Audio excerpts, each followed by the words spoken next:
C'est le grand jour pour le PSG en Ligue des Champions. Cet appel a sifflé Lionel Messi en cas de présence au JO de Paris. On verra qui lance cet appel. Et une nouvelle humiliation pour Karim Benzema. C'est le programme du journal du foot numéro 1459.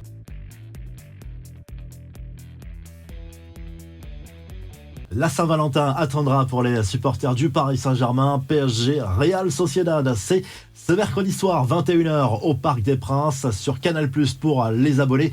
Pour suivre ce 8e de finale aller de la Ligue des Champions. Le club parisien qui joue, c'est vrai, une grosse partie de sa saison sur une double confrontation qui vaudra très cher. Mais Luis Enrique a tout fait ces derniers jours pour calmer le jeu, pour dédramatiser la situation. On sait que ça a souvent porté préjudice au PSG ces dernières saisons. L'objectif, c'est clairement d'enlever la pression sur les joueurs pour les amener à faire une très belle performance. Déjà ce soir au Parc des Princes, le collectif Ultra Paris est surmotivé avant ce match. Il a publié un communiqué pour promettre une énorme ambiance lors de cette rencontre pour pousser les joueurs dès le match aller à aller chercher pourquoi pas une grosse performance et se rapprocher de la qualification au bout de 90 minutes déjà. Et l'autre affiche de la soirée oppose la Lazio Rome au Bayern Munich, toujours à 21h en Italie. Décidément, Jérôme Roten règle ses comptes avec tout le monde en ce moment sur RMC. L'ancien joueur du PSG a invité les Français à siffler Lionel Messi. Si l'Argentin acceptait de participer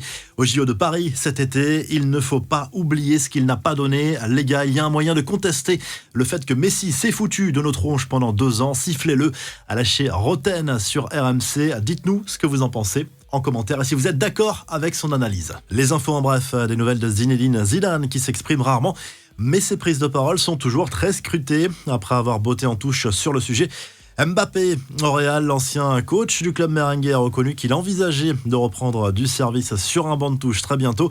Encore une déception pour Karim Benzema en Arabie Saoudite, revenu en retard à Al Ittihad. L'ancien buteur du Real a été laissé de côté par son club pour les matchs de Ligue des Champions asiatiques. Il ne fait pas partie de la liste des 5 joueurs non asiatiques autorisés à participer à la suite de cette compétition. Décision de Marcelo Gallardo, son entraîneur. Rien ne va plus pour Benzema.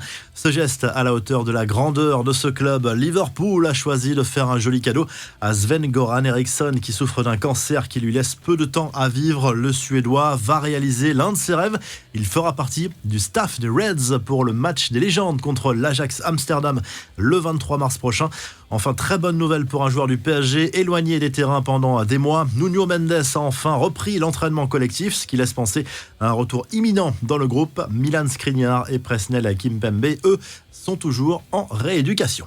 La revue de presse, on retrouve Kylian Mbappé à la une du journal L'équipe ce mercredi pour illustrer ce match de Ligue des Champions entre le PSG et la Real Sociedad. L'attaquant parisien qui compte 30 buts déjà cette saison espère faire la différence, bien sûr avec ses coéquipiers, mais il le sait, il sera forcément très attendu dans ce grand rendez-vous européen. Du côté de l'Angleterre, le Daily Express Sport salue la belle performance de Manchester City, vainqueur 3-1 sur le terrain du FC Copenhague mardi soir en 8e de finale aller de cette Ligue des Champions avec un gros Bernardo Silva.